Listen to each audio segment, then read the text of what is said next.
ಆತ್ಮೀಯ ಪ್ರಶಿಕ್ಷಣಾರ್ಥಿಗಳೇ, ಇವತ್ತಿನ ತರಗತಿಯಲ್ಲಿ ನಾನು ನಿಮಗೆ ನಾಲೆಡ್ಜ್ ಆ್ಯಂಡ್ ಕರಿಕ್ಯುಲಮ್ ಎಂಬ ವಿಷಯದಲ್ಲಿ ಟೀಚಿಂಗ್ ಆ್ಯಂಡ್ ಟ್ರೈನಿಂಗ್ ಎಂಬ ಅಂಶದ ಮೇಲೆ ಇವತ್ತು ಚರ್ಚೆಯನ್ನು ಕೈಗೊಳ್ಳಲಿದ್ದೇನೆ. Okay my dear students, today we shall discuss about one of the important concept, that is the teaching training concept in the subject the knowledge and curriculum. ಪ್ರತಿಯೊಬ್ಬ ಶಿಕ್ಷಕನಿಗೆ ಬೋಧನೆ ಎನ್ನುವುದು ಬಹಳ ಮುಖ್ಯವಾದ ವಿಷಯ ವಸ್ತುವಾಗಿರುತ್ತದೆ. ಆ ಹಿನ್ನೆಲೆಯಲ್ಲಿ ಪ್ರತಿಯೊಬ್ಬ ಶಿಕ್ಷಕ ಬೋಧನೆಯ ಅಂಶಗಳನ್ನು ಚೆನ್ನಾಗಿ ಅರ್ಥ ಮಾಡಿಕೊಂಡಿರಬೇಕು. ಇವತ್ತು ನಿಮಗೆ ಜ್ಞಾನ ಮತ್ತು ಪಠ್ಯಕ್ರಮ ಎಂಬ ವಿಷಯ ವಸ್ತುವಿನಲ್ಲಿ the teaching and the training ಅನ್ನುವಂಥ ವಿಷಯ ವಸ್ತು ಕೂಡ ಹೆಚ್ಚಾಗಿ ಇರೋದನ್ನು ಕೂಡ ನಾವೆಲ್ಲ ಗಮನಿಸಬಹುದು. Let us see what is the meaning of the teaching in the teaching process. Okay my dear students, as a teacher should know about the detailed meaning of the teaching. What are the essential form of the teaching? It is the very important for all of the student in their career. Okay, teaching as a form of education. It is more academic and the knowledge based, while the training is more practical and skill based or job focused. Okay, it is the different thing. It will discuss later. ಬೋಧನೆ ಎನ್ನುವಂಥದ್ದು ಕೂಡ ಒಂದು ಶಿಕ್ಷಣದ ರೂಪ, ಶಿಕ್ಷಣದ ಒಂದು ಮಾದರಿ. This is like formal or informal or the non formal. ಬೋಧನೆ ಯಾವ ರೂಪದಲ್ಲಾದರೂ ಕೂಡ ಇರ್ಬೋದು, formal, informal or non formal formal. But teaching is a profession and teachers are trained to teach curriculum as well as stimulate learning through a specific environment.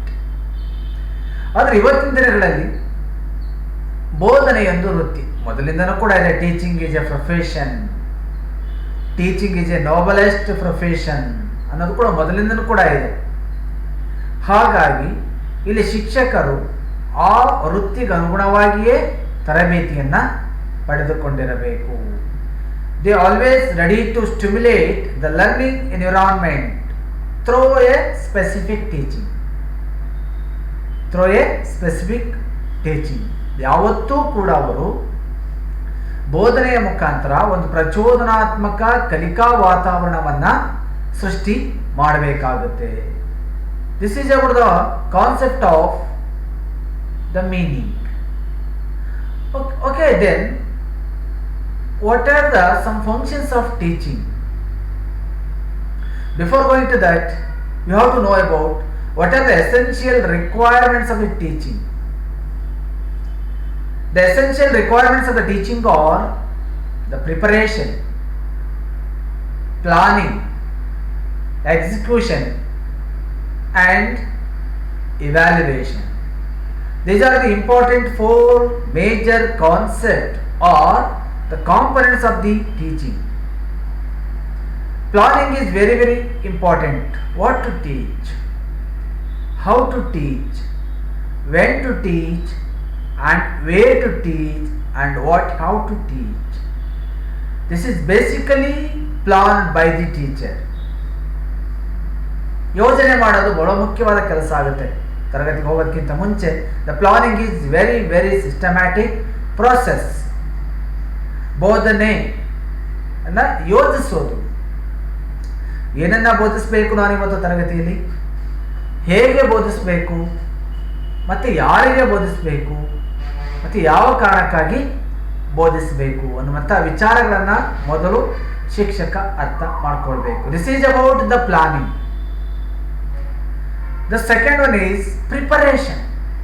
Preparation is a very important aspect. ಸಿದ್ಧತೆ ಮಾಡಿಕೊಳ್ಳೋದು. Why we have to prepare? Why we have to prepare about the classes? What is the intention of the preparation? ಹಾಗಾದ್ರೆ ಯಾಕೆ ನಾನು ಸಿದ್ಧತೆ ಮಾಡ್ಕೊಳ್ಬೇಕು ತರಗತಿಯನ್ನ, ಅಥವಾ ತರಗತಿಯಲ್ಲಿ ಸಿದ್ಧತೆ ಮಾಡ್ಕೊಳ್ಳೋದಕ್ಕೆ ಅವಶ್ಯಕತೆಗಳೇನಿದೆ? That is very very important. Our preparation includes the references. It may be the guidance by the experts, or it may be seeking the information by the library or any other social media, and the book. We have to receive the knowledge for the purpose of the class preparation. This is very very important, my dear students. ಸಿದ್ಧತೆ ಮಾಡಿಕೊಳ್ಳೋದು ಎರಡನೇ ಮುಖ್ಯ ಘಟಕ, ಬೋಧನೆಯ ಒಂದು ಘಟಕಾಂಶವಾಗಿದೆ. ಹಾಗಾಗಿ ಬೋಧನೆ ಮಾಡಲಿಕ್ಕೆ ಹೊರಟಂತ ನಾವುಗಳು ಸಿದ್ಧತೆ ಮಾಡಿಕೊಳ್ಬೇಕು. ಹೇಗೆ? ಹಿರಿಯ ತಜ್ಞರಿಂದ ವಿಷಯವನ್ನು ಕಲೆಕ್ಟ್ ಮಾಡ್ಕೊಳ್ಳೋದು, ಗ್ರಂಥಾಲಯಗಳಿಂದ ವಿಷಯಗಳನ್ನು ಕಲೆಕ್ಟ್ ಮಾಡ್ಕೊಳ್ಳೋದು, ಅಥವಾ ಇತರೆ ಸಾಮಾಜಿಕ ಮಾಧ್ಯಮಗಳಿಂದ ವಿಷಯಗಳನ್ನು ಕಲೆಕ್ಟ್ ಮಾಡ್ಕೊಳ್ಳೋದು, ಅಥವಾ ಹಿರಿಯ ಶಿಕ್ಷಕರಿಂದ ಅನುಭವಗಳನ್ನು ಪಡ್ಕೊಳ್ಳೋದು, ಮತ್ತು ಪುಸ್ತಕದಿಂದ ಮಾಹಿತಿಯನ್ನು ಪಡ್ಕೊಳ್ಳೋದು. This is all about the preparation regarding to the teaching. Then execution or the presentation. The another important part of the teaching, that is the explanation. Do you know this? Explanation is the heart of teaching. Explanation is the heart of teaching. ಬೋಧನೆ ಎನ್ನುವಂಥದ್ದು ಒಬ್ಬ ಬೋಧನೆಯ ಹೃದಯವಿದ್ದಂತೆ ವಿವರಣೆ ಎನ್ನುವಂಥದ್ದು. ಹಾಗಾಗಿ ವಿವರಣೆಯನ್ನು ಬಹಳ ಚೆನ್ನಾಗಿ ಅರ್ಥಗರ್ಭಿತವಾಗಿ ನಾವು ವಿವರಿಸಬೇಕು. We should explain the matter systematically. This is the third component of the teaching. The fourth one is, that is also important, evaluation. Whether the students are understanding or not, whether the students are the learning or not, we have to always test ourselves. How to test ourselves? We have to ask some questions to the pupils group, and we have to observe the pupils reactions and interest. That is also once again the evaluation. ವಿದ್ಯಾರ್ಥಿಯ ಗುಂಪಿಗೆ ಪ್ರಶ್ನೆಗಳನ್ನು ಹಾಕಿ ಉತ್ತರವನ್ನು ಪಡೆದುಕೊಳ್ಳುವುದರ ಮುಖೇನ ನಮ್ಮ ಬೋಧನೆ ಅವರಿಗೆ ಅರ್ಥವಾಗುತ್ತಿದೆಯೇ ಇಲ್ಲವೇ ಎಂಬುದನ್ನು ಕೂಡ ತಿಳ್ಕೊಳ್ಬೇಕು. ಮತ್ತು ವಿದ್ಯಾರ್ಥಿಗಳ ಗುಂಪಿಗೆ ಪ್ರಶ್ನೆಗಳನ್ನು ಹಾಕೋದ್ರ ಜೊತೆ ಅವರ ಮುಖದ ಹಾವಭಾವಗಳನ್ನು ನೋಡಿಕೊಂಡು ನನ್ನ ಪಾಠದ ಗ್ರಹಿಸುವಿಕೆ ಅಥವಾ ನನ್ನ ಬೋಧನೆಯ ವಿವರಣೆ ಅವರಿಗೆ ಅರ್ಥವಾಗುತ್ತಿದೆಯೇ ಎಂಬುದನ್ನು ಕೂಡ ಪರೀಕ್ಷೆ ಮಾಡಿಕೊಳ್ಳಬೇಕು. Okay, my dear friends, these are the important, the four concepts of the teaching process. What are the important components of the teaching? Planning, preparation, execution or the evaluation. ಯೋಜನೆ ಮಾಡಿಕೊಳ್ಳೋದು, ಸಿದ್ಧತೆ ಮಾಡಿಕೊಳ್ಳೋದು, ವಿಷಯವನ್ನು ಪ್ರಸ್ತಾಪ ಮಾಡಿಕೊಳ್ಳುವುದು ಮತ್ತು ಮೌಲ್ಯಮಾಪನ ಮಾಡುವುದು. Here the teaching has the following functions. What are the functions of the teaching? Teaching always impart the new knowledge and skills to the learners, provide a necessary environment for healthy learning, understand and facilitate the needs of the learners physically, academically and emotionally, and also assess the progress and provide support for the learners. Teaching takes place in a context that the teacher provides with academic learning, and also impart the training, impart the guidance to modify the behavior. These are some important functions of the teaching. ಹಾಗಾದ್ರೆ ಯಾಕೆ ಬೋಧನೆ ಮಾಡಬೇಕು ನಾವೆಲ್ಲ ಎಂದು ಪ್ರಶ್ನೆ ಹಾಕೊಂಡಾಗ ವಿದ್ಯಾರ್ಥಿಗಳಿಗೆ ಅಥವಾ ಕಲಿಕಾರ್ಥಿಗಳಿಗೆ ಜ್ಞಾನವನ್ನು ನೀಡೋದು, ಎರಡನೇದಾಗಿ ವಿದ್ಯಾರ್ಥಿಗಳಿಗೆ ಅವಶ್ಯಕವಾಗಿರುವಂತಹ ಕಲಿಕಾ ವಾತಾವರಣವನ್ನು ನಿರ್ಮಾಣ ಮಾಡುವುದು, ಮತ್ತು ವಿದ್ಯಾರ್ಥಿಗಳಿಗೆ ದೈಹಿಕವಾಗಿ, ಶೈಕ್ಷಣಿಕವಾಗಿ ಮತ್ತು ಭಾವನಾತ್ಮಕವಾಗಿ ಅವರನ್ನು ಅರ್ಥ ಮಾಡಿಕೊಳ್ಳೋದು ಮತ್ತು ಅವರಿಗನುಗುಣವಾಗಿರ್ತಕ್ಕಂಥ ಸೌಲಭ್ಯಗಳನ್ನು ಕಲ್ಪಿಸುವುದು. ಪುಸ್ತಕಗಳಾಗಲಿ, ಬರಹ ಆಗಲಿ ಅಥವಾ ಕಲಿಕಾ ವಾತಾವರಣಗಳನ್ನಾಗಲಿ ಕಲಿಸುವುದು. ಅದಲ್ಲದೆ ಬಹಳ ಮುಖ್ಯವಾದದ್ದು ಅಸೆಸ್ ಪ್ರೋಗ್ರೆಸ್. ವಿದ್ಯಾರ್ಥಿಗಳ ಬೆಳವಣಿಗೆಯನ್ನು ಅರ್ಥ ಮಾಡಿಕೊಳ್ಳೋದು. ಕಲಿತಾ ಇದ್ದಾನೋ ಇಲ್ಲವೋ, they are learning or not, they are interested or not, you have to check once again. Then teaching takes place in context that teacher provides the academic learning. The important major functions of the learning, that is the teaching, that is the create the academic environment, learning environment in the classroom. These are some important the functions of the teaching. Okay, let us see what are the other concepts regarding to the training. Before going to that, I will tell you one thing. Teaching just like a talk like a parrot, meditation like a crow, bath like a elephant, and chew like a goat. ಬೋಧನೆ ಹೇಗಿರಬೇಕು ಅಂದರೆ ಸಾಮಾನ್ಯವಾಗಿ ಗಿಳಿ ಥರ ಮಾತನಾಡಬೇಕು. ಶಿಕ್ಷಕ ಮಾತಾಡೋಕೆ ಶುರು ಮಾಡಿದರೆ ಕೇಳಬೇಕು ಅನಿಸ್ಬೇಕು. ಆನೆ ಥರ ಸ್ನಾನ ಮಾಡಬೇಕು ಅಂದರೆ ಆ ಥರದ ಪ್ರಿಪರೇಷನ್ ಮಾಡಿಕೊಡ್ಬೇಕು. ಮೇಕೆ ಥರ ಜಗ್ಗಿಯೋದು ಅದರ ವಿಷಯವನ್ನು ಮನನ ಮಾಡ್ಕೊಳ್ಳೋದು. ಯಾವ ರೀತಿ ಮೇಕೆ ಯಾವ ರೀತಿ ಸೊಪ್ಪುಗಳನ್ನು ಅಗಿಯುತ್ತೋ, ಮನನ ಮಾಡ್ಕೊಳ್ಳುತ್ತೋ, ಆ ರೀತಿ ಮನನ ಮಾಡ್ಕೊಳ್ಳೋದು. ಮತ್ತು ಬಕ ಥರ ಧ್ಯಾನ ಮಾಡೋದು. ವಿಷಯ ಒಂದು ಕಲಿಕೆ ತೊಡ್ಕೊಂಡಾಗ just meditation like a crane. ಬಕ ಪಕ್ಷಿ ಕೇಳಿದಿರಲ್ವ ನೀವು? ಆ ಬಕ ಪಕ್ಷಿ ಥರ ನಾವು ಧ್ಯಾನವನ್ನು ಮಾಡಬೇಕು. ಹಾಗಾದಾಗ ಮಾತ್ರ ಶಿಕ್ಷಕ ತಾನು ಕಲಿತು ವಿದ್ಯಾರ್ಥಿಗಳಿಗೆ ಕೂಡ ಕಲಿಸುವಂಥ ಪ್ರಯತ್ನವನ್ನು ಮಾಡ್ತಾನೆ. Okay, let us see another important concept, that is the training. What is training? Yes, training means it is a development of skill about a particular task. In general, you have to interpret like this. It is a process, it is a specific skill for a particular process. ಯಾವುದೋ ಒಂದು ನಿರ್ಧಾರಿತವಾದ ಕಾರ್ಯವನ್ನು ಪರಿಣಿತಗೊಳಿಸೋದು. Training is the more practical aspect of learning.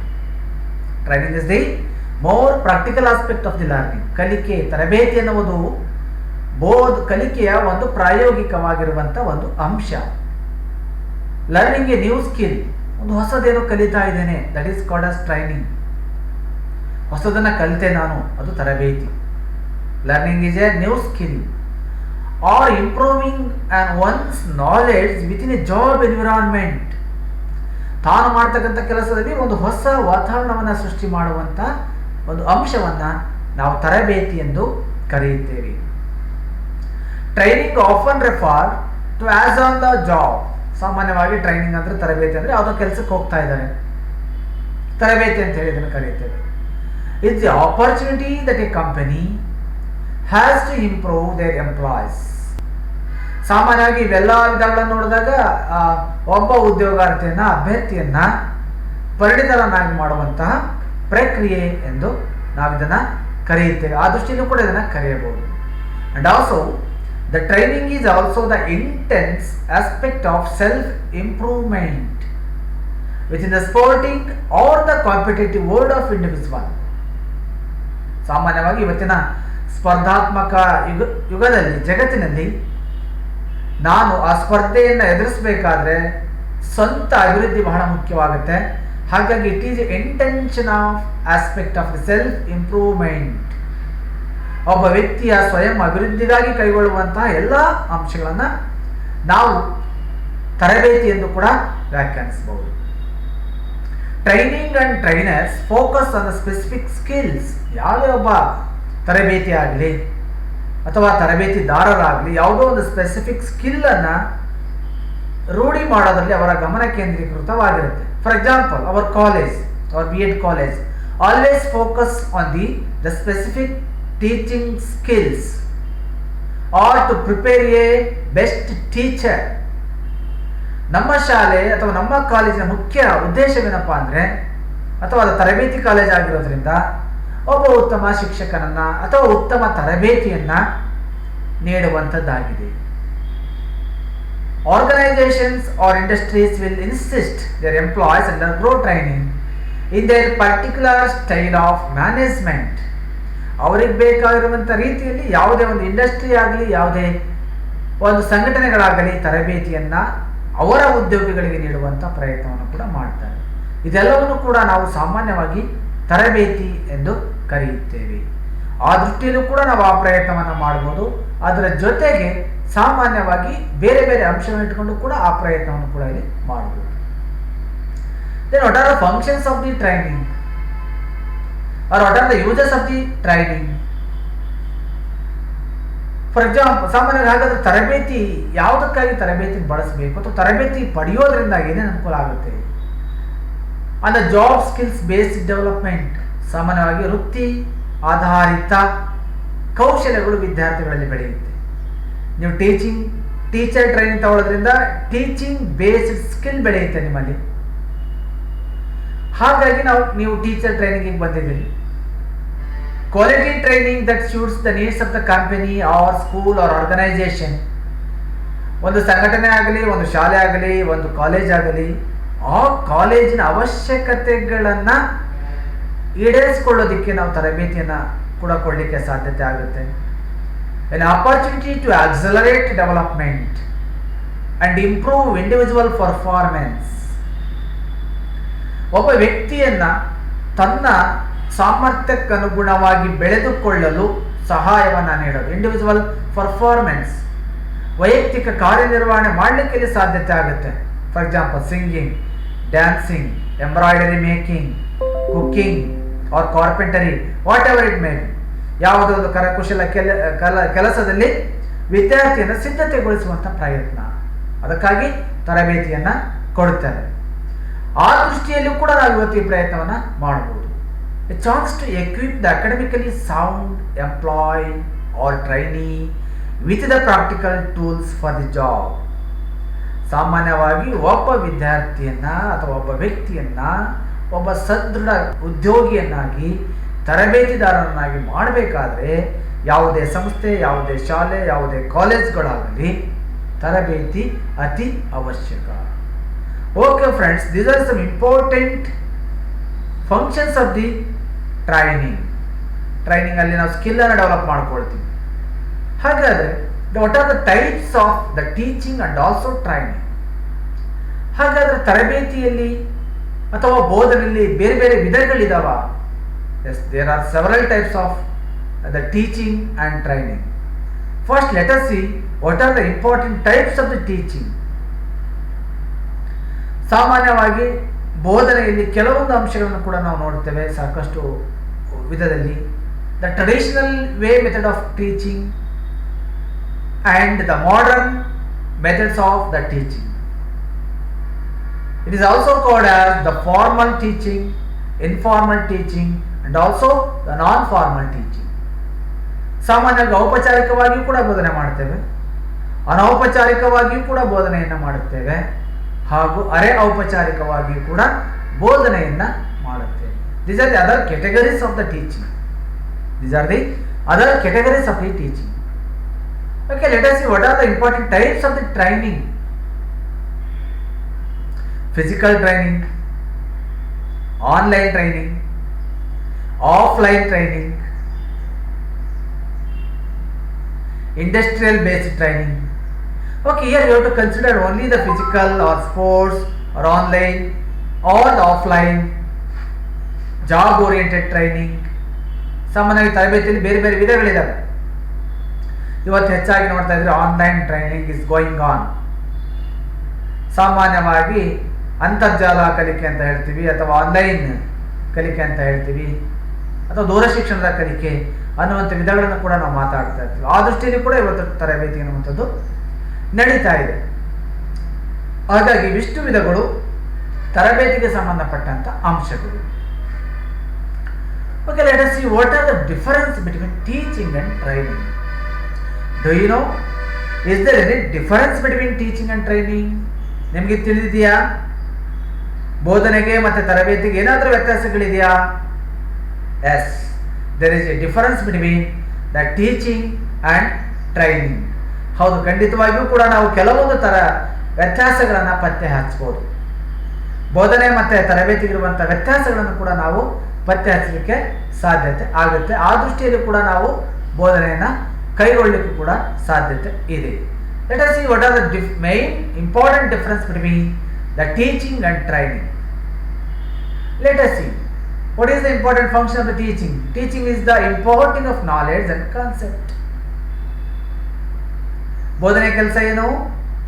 ಬೋಧನೆಯು ಜ್ಞಾನವನ್ನ ಮತ್ತು ಪರಿಕಲ್ಪನೆಗಳನ್ನ ನೀಡುವುದು, ತಿಳಿಸುವುದು. It is an academic process. ಬೋಧನೆ ಎನ್ನುವಂಥದ್ದು ಒಂದು ಶೈಕ್ಷಣಿಕ ಪ್ರಕ್ರಿಯೆಯಾಗಿ ಪಾಲ್ಗೊಳ್ಳುತ್ತೆ. ವಿದ್ಯಾರ್ಥಿಗಳಿಗೆ ಜ್ಞಾನವನ್ನ ಪರಿಕಲ್ಪನೆಗಳನ್ನ ನೀಡುತ್ತೆ. ಮೊದಲನೇ ಅಂಶ. What is training? ಹಾಗಾದ್ರೆ ತರಬೇತಿಯ ಮೊದಲ ಅಂಶ ಯಾವುದು? Training is the practical sharing of skills to improve on the learners performance. ಹಾಗಾದ್ರೆ ತರಬೇತಿ ಅಂದ್ರೆ ಏನು? ತರಬೇತಿಯು ವಿದ್ಯಾರ್ಥಿಗಳಲ್ಲಿ ಪ್ರಾಯೋಗಿಕ ಕೌಶಲ್ಯಗಳನ್ನು ನೀಡುವಂಥದ್ದಾಗಿದೆ. ಪ್ರಾಯೋಗಿಕ ಕೌಶಲ್ಯಗಳನ್ನು ಧಾರೆ ಎರೆಯುವಂಥದ್ದಾಗಿದೆ. Once again, teaching is a theoretical based and training is a practical based one. ಬೋಧನೆ ಸೈದ್ಧಾಂತಿಕ ರೂಪದಲ್ಲಿ ಇರುವಂಥದ್ದು, ಆದರೆ ತರಬೇತಿಗಳು ಸೈದ್ಧಾಂತಿಕ ರೂಪದಲ್ಲಿ ಅಲ್ಲ.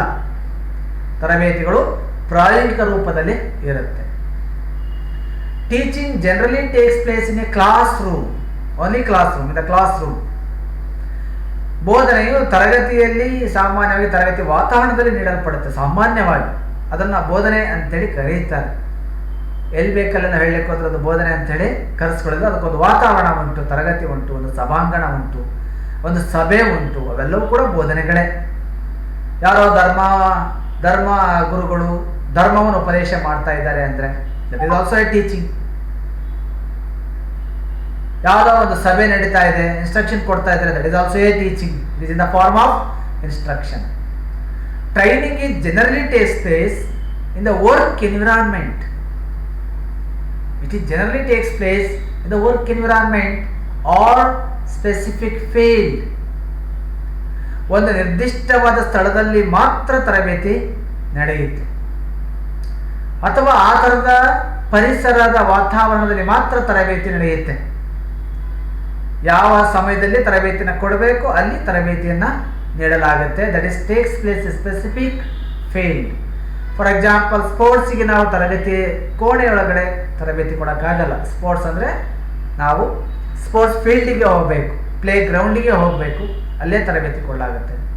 ಮ್ಯೂಸಿಕ್ ಕ್ಲಾಸಿಗೆ ಹೋದಾಗಲೇ ಸಾಧ್ಯತೆ ಇದೆ ಮ್ಯೂಸಿಕ್ ತರಬೇತಿಯನ್ನು ಕೊಡಲಿಕ್ಕೆ ಸಾಧ್ಯತೆ ಇದೆ. ಹಾಗಾಗಿ ಆ ದೃಷ್ಟಿ ಇಟ್ಕೊಂಡು ಕೂಡ ಆ ಥರದ ಕೆಲಸಗಳನ್ನು ಅಲ್ಲೇ ನಿರ್ವಹಣೆಯನ್ನು ಮಾಡಬೇಕು. Teachers are trained to teach at training colleges and teaching institutions. ಸಾಮಾನ್ಯವಾಗಿ ನಿಮಗೆ ಜನರಲ್ ಕಾನ್ಸೆಪ್ಟ್ ಆಗಿರುತ್ತೆ. ಸಾಮಾನ್ಯ ಟೀಚರ್ಸ್ ತಯಾರಿ ಮಾಡೋದೇ ಬೋಧನೆಯನ್ನು ಮಾಡೋಕ್ಕೋಸ್ಕರ ಅಂತ ಹೇಳ್ತಾರೆ. Teachers R often mentors in the work place. ಅದಕ್ಕೋಸ್ಕರ ಕೂಡ ಆ ದೃಷ್ಟಿ ಇಟ್ಕೊಂಡು ಕೂಡ ಅದನ್ನು ಪ್ರಯತ್ನ ಮಾಡ್ತಾರೆ. Here is another important concept, that is the teaching. Teaching gives people's new knowledge. That is called as teaching. ಇವ್ರೇನು ಗೊತ್ತಿದ್ದನ್ನೇ ಹೇಳ್ತಾರೆ, ಹೊಸದೇನು ಕೊಟ್ಟಿಲ್ಲ. Then it is not considered as a teaching. ವಿದ್ಯಾರ್ಥಿ ಒಪಿನಿಯನ್ ಆ ರೀತಿ ಇತ್ತು ಅಂದರೆ then it is not considered as a teaching. ಬೋಧನೆ ಹೇಳೋದನ್ನೇ ಹೇಳ್ಕೊಡ್ತಾ ಇದ್ದಾರೆ ಅಂದರೆ it is not a teaching. ಶಿಕ್ಷಕ ಹೊಸ ವಿಚಾರಗಳನ್ನು ತಿಳಿಸುವ ಪ್ರಯತ್ನ ಮಾಡಿದಾಗ ಅದು ಬೋಧನೆ ಎಂದು ಕರೆಸ್ಕೊಳ್ಳುತ್ತೆ. Trainees are skills into existing knowledge. Training ಏನು ಮಾಡುತ್ತೆ? It adds skills into existing knowledge. ಈಗಾಗಲೇ ಇರುವಂಥ ಜ್ಞಾನಕ್ಕೆ ಕೌಶಲ್ಯಗಳನ್ನು ಬೆಸೆಯುತ್ತೆ ತರಬೇತಿ. ನನ್ನ ಹತ್ರ ಜ್ಞಾನ ಇದೆ, ಬಟ್ ಹೌ ಟು ಯೂಸ್ ಗೊತ್ತಿಲ್ಲ. I know about bicycle, but I don't know about how to ride the bicycle. ನನಗೆ ಸೈಕಲ್ ಇದೆ ಅಂತ ಗೊತ್ತು, ಆದರೆ ಸೈಕಲನ್ನು ಹೇಗೆ ತುಳಿಬೇಕು, ಅದನ್ನು ಕಲಿಬೇಕು ಅನ್ನೋದು ಗೊತ್ತಿಲ್ಲ. How to ride the car I have a car, but I don't have a knowledge about to ride the ಕಾರನ್ನು ಚಲಾಯಿಸೋದು ಹೇಗೆ ಅಂತ ಗೊತ್ತಿಲ್ಲ. ಹಾಗಾಗಿ ಅದಕ್ಕೆ ಟ್ರೈನಿಂಗ್ ಹೋಗಲೇಬೇಕು. ಅದನ್ನು ನಾವು training, that is specific skill ಎಂದು ಕರೆಯುತ್ತೇವೆ. Teachers give report and feedback to learners to monitor the progress. ಬೋಧನೆಯಲ್ಲಿ ಏನು ಕೆಲಸ ಆಗುತ್ತೆ? ವಿದ್ಯಾರ್ಥಿಗೆ ಅವನ ಕಲಿವಿನ ಬಗ್ಗೆ ಪುಷ್ಟೀಕರಣ ಕೂಡ ಆಗುತ್ತೆ, ವರದಿಯನ್ನು ಕೊಡಲಾಗುತ್ತೆ. ನೀನು ಚೆನ್ನಾಗಿ ಓದಬೇಕು ಅಂತ ಹೇಳ್ತಾರೆ, ತಪ್ಪಿದ್ರೆ ತಿದ್ದುತ್ತಾರೆ. Training are given feedback from the trainees to improve on their performance. ಇಲ್ಲೂ ಕೂಡ ಅಷ್ಟೇ ಫೀಡ್ಬ್ಯಾಕ್ ಕೊಡ್ತೀವಿ, ತರಬೇತಿಯಲ್ಲೂ ಕೂಡ ಫೀಡ್ಬ್ಯಾಕ್ ಕೊಡಲಾಗುತ್ತೆ. ತನ್ನ ಬೋಧನೆ ಮೇಲೆ ತಾನು ಕಾನ್ಸಂಟ್ರೇಟ್ ಮಾಡ್ಕೊಳ್ಳೋದಕ್ಕೆ ತರಬೇತಿಯನ್ನು ಕೊಡಲಾಗ್ತದೆ. ಆ ಉದ್ದೇಶಕ್ಕಾಗಿ ತರಬೇತಿಯನ್ನು ಕೊಡಲಿಕ್ಕೆ ಸಾಧ್ಯತೆ ಇದೆ. Then training will focus on specific skills.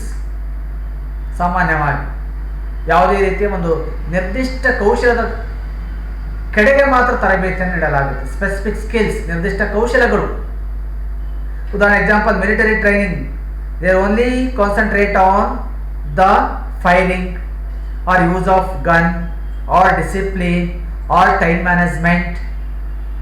ಸಾಮಾನ್ಯವಾಗಿ ನಾವು ಮಿಲಿಟರಿ ತರಬೇತಿಯಲ್ಲಿ ನೋಡಿದಾಗ ಅವರು ಕೇವಲ ಗುಂಡು ಹೊಡೆಯೋದನ್ನ ಜೊತೆಗೆ ತರಬೇತಿ, ಶಿಸ್ತು ಹಾಗೂ ಸಮಯ ಪಾಲನೆ ಬಗ್ಗೆ ಕೂಡ ಕಲಿಸ್ಕೊಡ್ತಾರೆ. Here also the teaching broader in its focus. ನಾವು ಬೋಧನೆ ಬಂದಾಗ ಎಲ್ಲದನ್ನು ಹೇಳ್ಬಿಡ್ತೀವಿ, ಎಲ್ಲ ರೀತಿಯಾದ ಅಂಶಗಳನ್ನು ಕೂಡ ಹೇಳ್ತಾ ಇರ್ತೀವಿ. ಹಾಗಾಗಿ it is a broader concept ಅನ್ನುವಂಥ ಅಂಶಗಳು ಕೂಡ ನಾವು ಇದರಲ್ಲಿ ಕಾಣ್ತಾ ಇದ್ದೀವಿ. ಹಾಗಾಗಿ trainees to improve on their own performance. ಎಲ್ಲ ಈ ಹಿನ್ನೆಲೆಯೊಳಗೆ ಒಬ್ಬ ತರಬೇತಿದಾರ ತಾನು ಸಂಪೂರ್ಣವಾಗಿ ಬೋಧನೆಯಲ್ಲಿ ತನ್ನನ್ನು ತಾನು ತೊಡಗಿಸ್ಕೊಳ್ಬೇಕು. Then what are the major differences between teaching and training? Teaching occurs in the form of the formal, informal or non-formal. But training occurs only in the formal education only. Then teaching has a specific time. Here also the training has a specific time. Teaching have prescribed syllabus, and also the training have the prescribed syllabus. Teaching has a special mentor, and also training has a special mentor. Teaching has a specific timetable, and also the training has a specific timetable. Teaching has examinations and evaluation, and also training has a examination and evaluation. ಸಾಮಾನ್ಯವಾಗಿ ತರಬೇತಿ ನಿರ್ದಿಷ್ಟ ವೇಳೆಯಲ್ಲಿ ನಡೆಯುತ್ತೆ, ಹಾಗೆ ಬೋಧನೆಯೂ ಕೂಡ ನಿರ್ದಿಷ್ಟ ವೇಳೆಯಲ್ಲಿ ನಡೆಯುತ್ತೆ. ತರಬೇತಿಗೂ ಕೂಡ ನಿರ್ದಿಷ್ಟವಾದ ಪಠ್ಯಕ್ರಮವಿದೆ, ಹಾಗೆ ಬೋಧನೆಗೂ ಕೂಡ ನಿರ್ದಿಷ್ಟವಾದ ಪಠ್ಯಕ್ರಮ ಇರುವುದನ್ನು ಕೂಡ ನೋಡ್ತೇವೆ. ಮತ್ತು ತರಬೇತಿ ಎಲ್ಲ ಹಂತದಲ್ಲೂ ಕೂಡ ನಡೆಯುವಂಥ ಪ್ರಕ್ರಿಯೆ ಸಾಮಾನ್ಯವಾಗಿ. ಬೋಧನೆಯೂ ಸಹ ಎಲ್ಲ ಹಂತದಲ್ಲಿ ನಡೆಯುವಂಥ ಒಂದು ಪ್ರಕ್ರಿಯೆಯಾಗಿದೆ. ತರಬೇತಿಗೆ ನಿರ್ದಿಷ್ಟವಾದ ತರಬೇತಿ ಪಡೆದ ಶಿಕ್ಷಕ ಮಾತ್ರ ಇರ್ತಾನೆ, ಆದರೆ ಬೋಧನೆಯನ್ನು ಯಾವ ರೀತಿಯ ತರಬೇತಿ ಪಡೆದ ಶಿಕ್ಷಕ ಕೂಡ ತರಬೇತಿಯನ್ನು ಅವನು ನೀಡಬಹುದು. ತರಬೇತಿಯು ಕೂಡ ಪರೀಕ್ಷೆ ಮತ್ತು ಮೌಲ್ಯಮಾಪನವನ್ನು ಹೊಂದಿರುತ್ತೆ. ಹಾಗೆಯೇ ಬೋಧನೆಯೂ ಕೂಡ ತರಬೇತಿ ಮತ್ತು ಮೌಲ್ಯಮಾಪನವನ್ನು ಹೊಂದಿರುತ್ತೆ. ತರಬೇತಿಗೂ ಕೂಡ ನಿರ್ದಿಷ್ಟ ವೇಳೆ ಅಂತ ಇರುತ್ತೆ, ಬೋಧನೆಗೂ ಕೂಡ ನಿರ್ದಿಷ್ಟವಾದ ವೇಳೆ ಅಂತ ಇರುತ್ತೆ. ಹಾಗಾಗಿ ಇದಿಷ್ಟು ಅಂಶಗಳು ಕೂಡ ಬೋಧನೆ ಮತ್ತು ತರಬೇತಿಗಿರ್ತಕ್ಕಂಥ ವಿಭಿನ್ನವಾದ ವ್ಯತ್ಯಾಸಗಳು. Okay my dear students, so for we have to learn about what is the concept of the teaching and the training, and what are the difference between the teaching and training. ಇಲ್ಲಿಯವರೆಗೂ ನಾವು ಬೋಧನೆ ಅಂದರೆ ಏನು, ಬೋಧನೆ ಲಕ್ಷಣಗಳೇನು ಮತ್ತು ಬೋಧನೆಯಲ್ಲಿ ಯಾವ ಯಾವ ವಿಧಗಳನ್ನು ನೋಡುತ್ತೇವೆ, ಹಾಗೆ ತರಬೇತಿ ಅಂದರೆ ಏನು, ತರಬೇತಿಯ ಲಕ್ಷಣಗಳೇನು, ಮತ್ತು ತರಬೇತಿಯಲ್ಲಿ ಯಾವ ಯಾವ ವಿಧಗಳಿದೆ ಎಂಬುದನ್ನು ತಿಳಿದುಕೊಂಡೆವು. ಧನ್ಯವಾದಗಳು.